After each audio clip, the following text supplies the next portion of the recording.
Import the required module for text-to-speech conversion.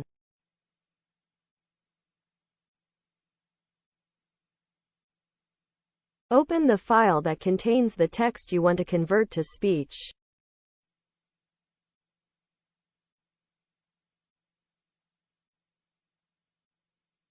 Read the contents of the file into a string.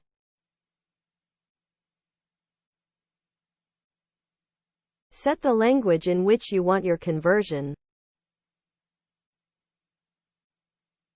Pass the text and language to the engineer. Set slow to false so it speaks quickly.